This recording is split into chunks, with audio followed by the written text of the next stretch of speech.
The last ornament in my hand shimmered as I reached up to place it on the tree. Cranberry glass, with a tiny silver ribbon tied at the top. Dan bought it for me our first Christmas together. 11 years ago. Back when promises still felt unbreakable. The tree was almost finished. Lights woven through the branches, the smell of cinnamon in the air, the fireplace crackling softly behind me. I had just stepped back to admire it when my phone buzzed on the kitchen counter.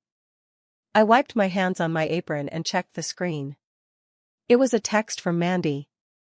"Hey, can you watch the kids this weekend? Dan and I are going to check out that lake house I told you about." I stared at the screen. The words didn't make sense at first. My brain rearranged them, desperately trying to turn them into something else. Something less cruel. But there it was. Clear as day. Dan, my husband, and Mandy, my younger sister, shopping for their dream house together. And asking me to babysit while they did it. My grip loosened. The ornament slipped from my fingers and hit the floor, shattering into jagged red and silver pieces. I didn't scream. I didn't cry. I just stood there, barefoot on the cold tile, staring at the shards scattered around my feet. The warmth in the room suddenly felt artificial. The lights on the tree flickered like they, too, were reconsidering their glow. It had been 8 months since I found out about the affair. 8 months since the day everything I thought I knew cracked open like that ornament. And still, moments like this could knock the wind right out of me. Dan had moved on with ease. He and Mandy had gone public within weeks, brunch photos, cheesy captions, inside jokes I recognized from my own marriage. My children still didn't understand why Daddy now lived with Aunt Mandy. And I was left to carry on. To hold the pieces together for Jack and Sophie. To pretend Christmas still meant joy. But no amount of pretending could prepare me for that text. Dan and Mandy weren't just a mistake. They were building a future together. While I was still sweeping up the ruins of our past. Before we jump in, tell us where you're tuning in from, and if this story touches you, make sure you're subscribed, because tomorrow, I've saved something extra special for you. Dan used to say I was too trusting. He'd laugh and call me the family optimist, like it was some charming flaw I'd never grow out of. Maybe he was right. Because I didn't see it coming, not even a hint. For 11 years, I thought we were solid. We had 2 beautiful kids, a cozy home in Cedarwood, dinner at 6, movie nights on Fridays. He'd kiss my cheek in the mornings, text me little updates throughout the day. I never once doubted him. And Mandy? She was my sister. My maid of honor. The one who used to sneak into my room when we were kids and climb under my blanket during thunderstorms. She was a bit flashy, always chasing something brighter, shinier, jobs, clothes, men, but she was family. I never imagined she'd chase my husband too. It started small, like most betrayals do. Dan began traveling more. He said it was for a promotion, new client accounts that needed hands-on attention. The kids missed him. I missed him. But I believed him. Why wouldn't I? Then came the passwords. He locked his phone, changed the laptop login. When I asked, he joked, corporate security's getting intense these days. Our savings account started shrinking. He blamed market fluctuations. Don't worry, he said. I've got it under control. But I started losing sleep. One night, while he was in Seattle, Jack needed the laptop for homework. I opened it and found Dan's email still logged in. That's when I saw it, an email from Silver Lake Resort confirming a 2-night romantic package. The date matched his last trip. The one where he said the hotel didn't have Wi-Fi. I clicked through the details, numb. Then I opened his text messages. And there it was. Messages between Dan and Mandy. Dozens of them. I wish I'd met you first. You see me in ways Becca never could. This lake house could be ours. My hands trembled as I read. My ears rang. It felt like falling, but I was still standing. I don't know how long I sat there.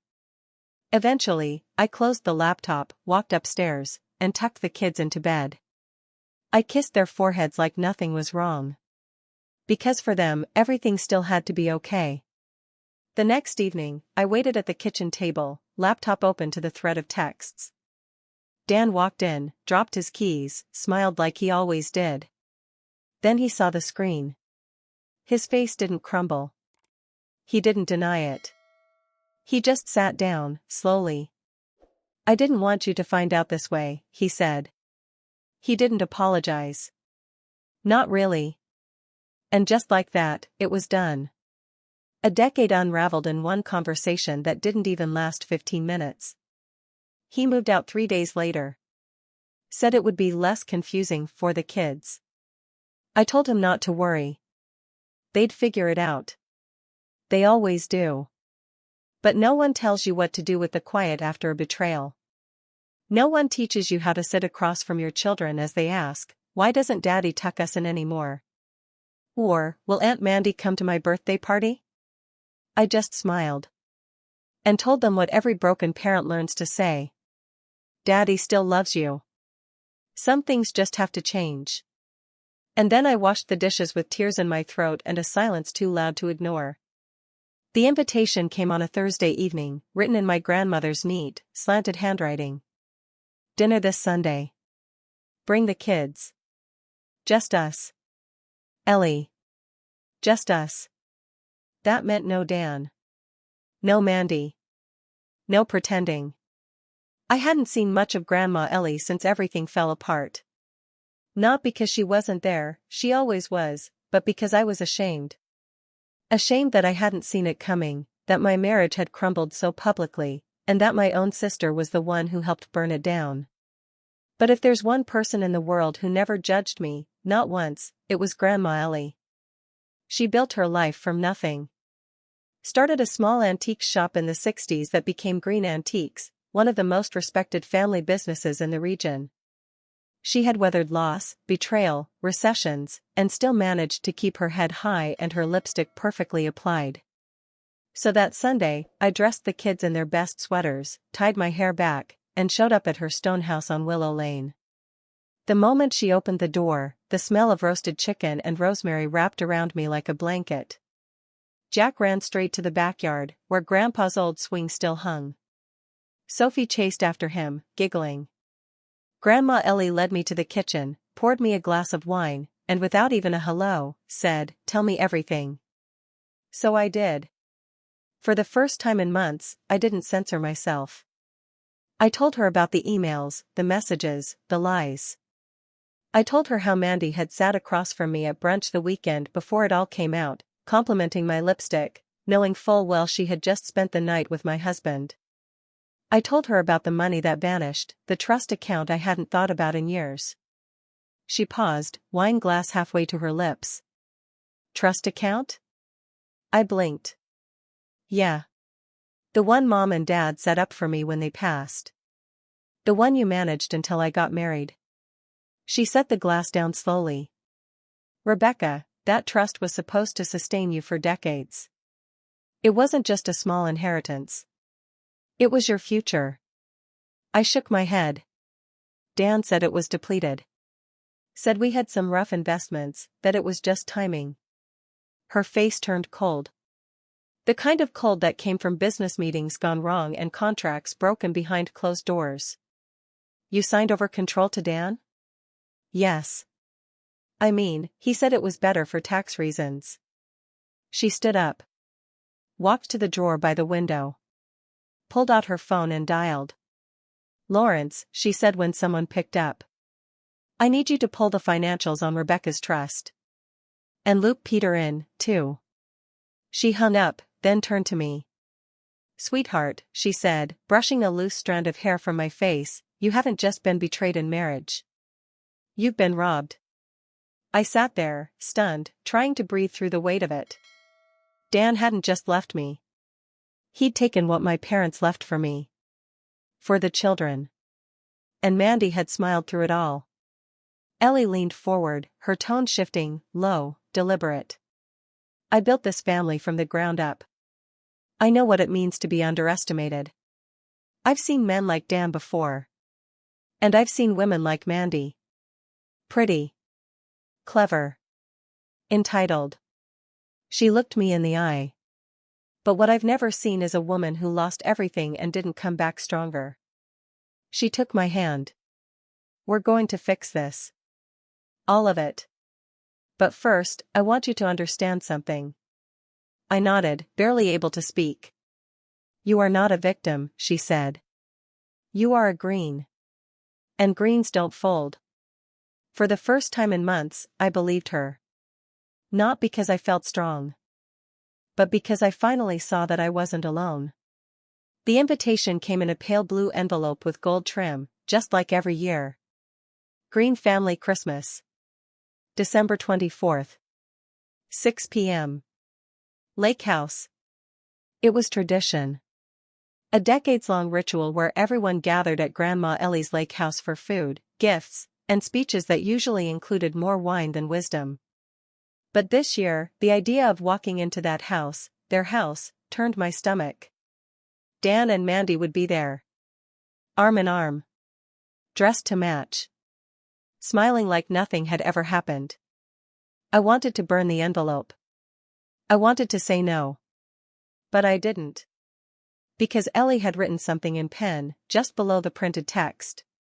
I have something to say this year. You need to be there. I called Olivia, my best friend since college. She didn't even let me finish before she said, "You're going. And not just going, you're going to own that room." I laughed bitterly.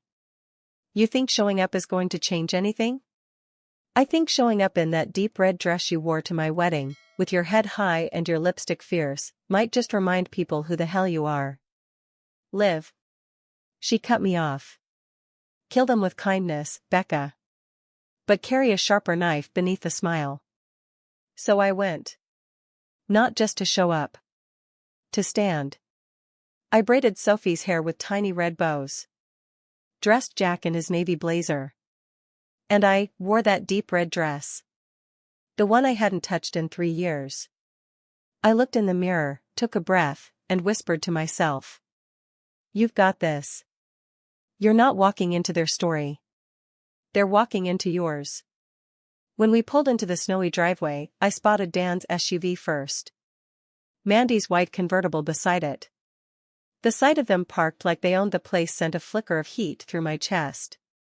Inside, the lake house was glowing, twinkling lights, scent of pine, warmth from the massive fireplace. Children's laughter echoed from the playroom. Christmas jazz played low in the background. Ellie greeted us at the door. Her eyes scanned me from head to toe, then narrowed into a smile. You look like your mother did the year she got promoted and made everyone nervous, she whispered. Perfect. I smiled, but my heart was racing. Thank you, I whispered back. As we walked in, the room shifted. Conversations paused. Heads turned. And there they were. Dan and Mandy. She wore emerald green. Hair pinned back, lips painted too red, and a smirk so rehearsed it could have won an award. Dan looked just as he always did, handsome, charming, utterly hollow. Mandy raised her glass in a mocking toast. Becca. You made it. How festive. I forced a smile. Wouldn't miss it. Dan looked down, avoiding my eyes. Good.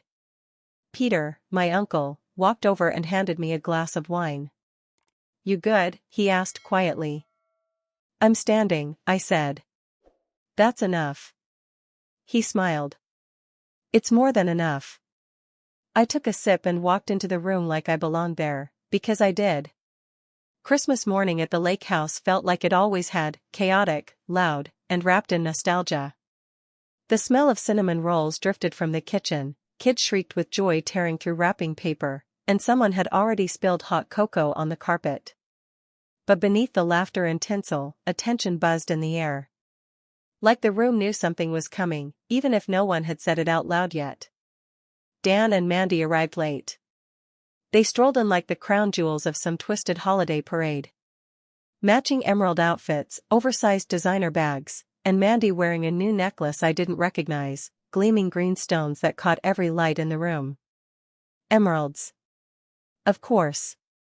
Dan passed out gifts quickly, smiling wide, performing his fatherly duties like a man trying to earn points. He handed Jack a drone and Sophie a pink karaoke machine. Sophie squealed. "Daddy, this is what I asked Santa for." Dan laughed nervously. "Well, looks like Santa and I are in sync." I stood in the corner, holding a mug of black coffee, watching it all like a play I'd seen too many times, same script, different actors. Mandy gave me a small box. I hesitated. "Don't worry," she said, too brightly. "It's nothing dramatic." Inside was a silver bracelet, delicate, engraved with the words, "Sisters Forever." I looked at her. Really looked. And all I could see was someone who'd taken pieces of my life and called them hers. "Thank you," I said flatly, placing the bracelet on the table. "That's sweet." Her smile faltered. Then Ellie stood. She tapped her spoon gently against a crystal glass, and the room fell quiet. "I know it's tradition to exchange gifts after breakfast," she began, her voice steady, "but this year, I have something a little more substantial to share." She paused, eye sweeping the room. "For years, our family has gathered in this house, celebrating not just the holiday, but the values we hold dear: loyalty, honesty, integrity. But this past year has tested those values." I felt Mandy stiffen beside me. Dan shifted uncomfortably. "And after much thought, I've made some changes to my estate plan," Ellie continued. "Effective immediately." Silence. "The lake house, this home, will no longer be passed down to Amanda as previously stated. It now belongs to Rebecca and her children." Gasps. Mandy's mouth dropped open.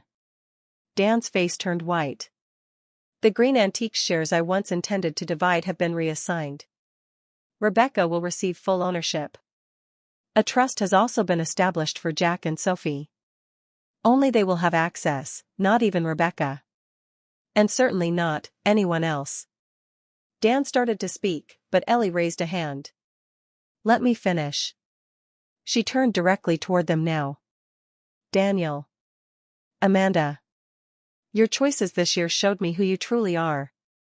I'm not punishing you for falling in love. I'm holding you accountable for betrayal cloaked in selfishness.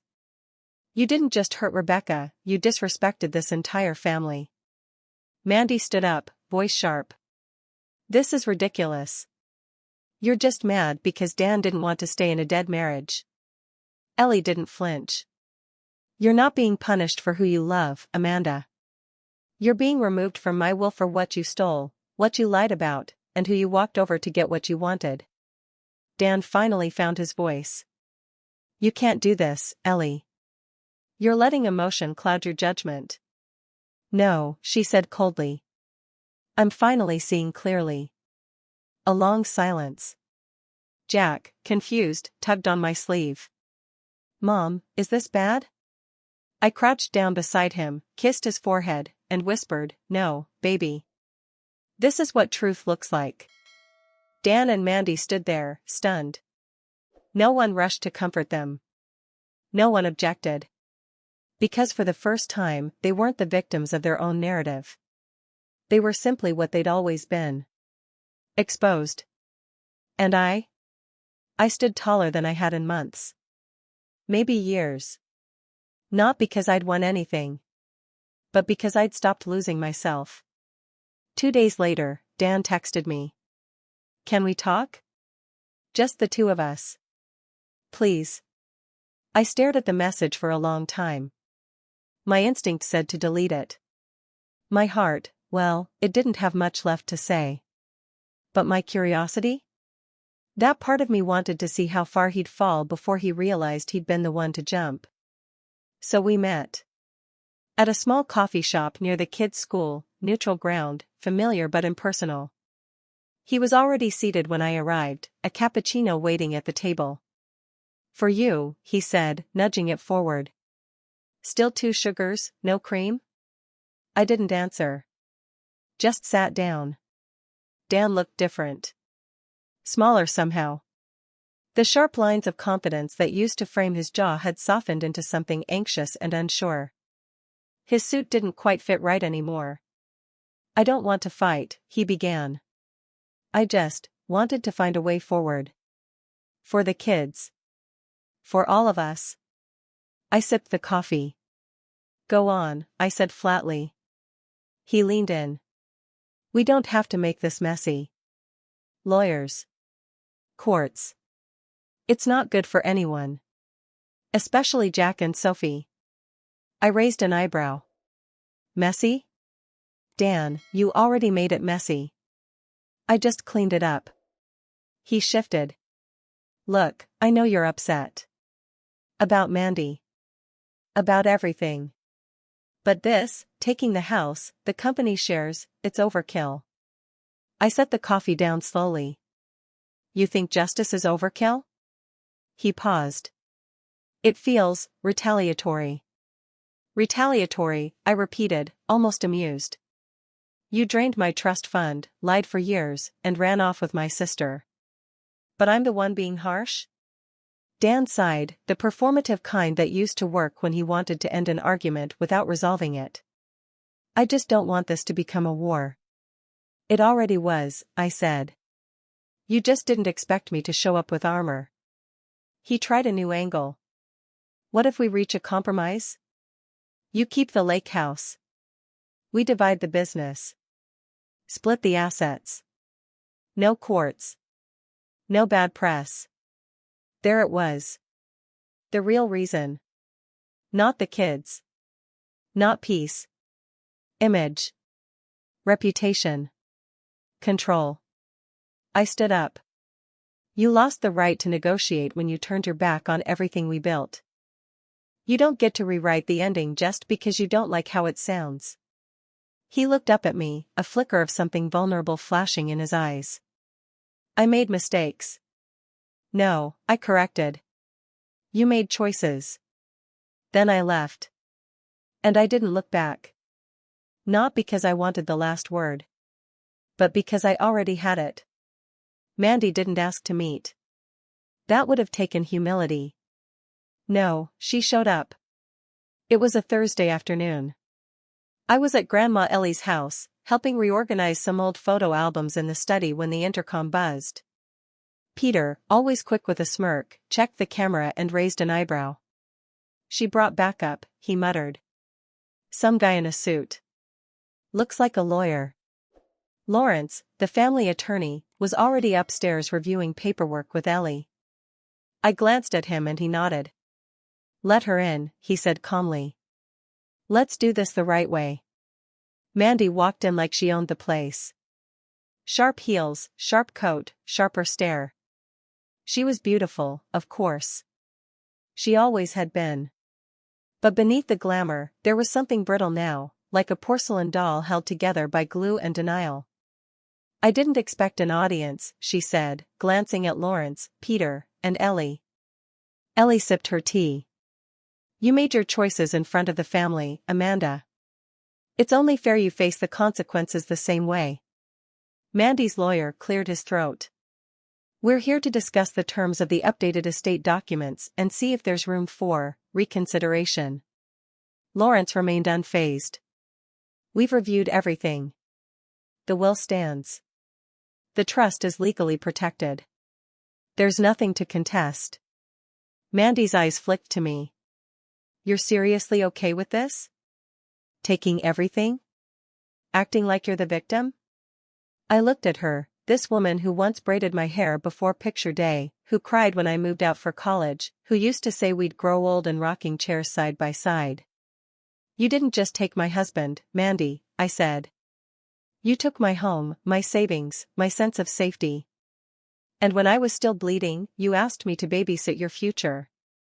She rolled her eyes. "I fell in love." "That's not a crime." "No," I said. "But what you did with that love was a choice. And choices have consequences."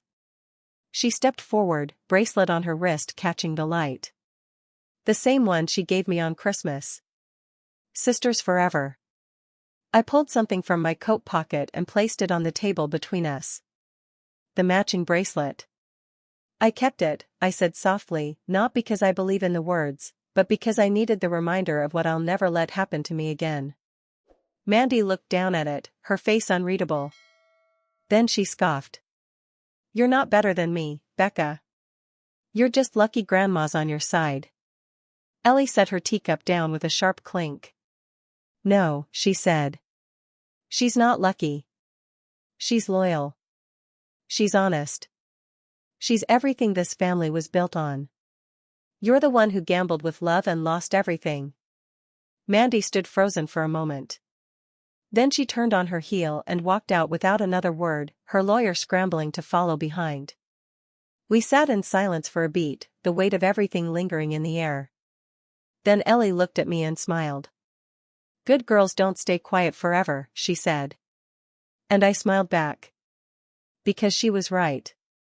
It took weeks before the dust settled. Mandy and Dan disappeared from family gatherings.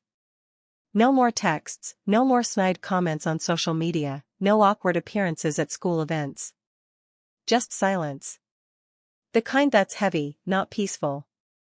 But in that silence, something else bloomed. Peace.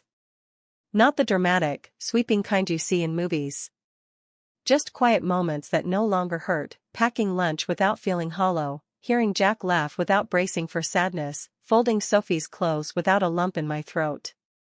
One evening, after dinner, Jack asked if he could hang his art project in the hallway. It was a drawing of our family, just the three of us. Me in the center, holding hands with them. Why don't you draw Daddy too?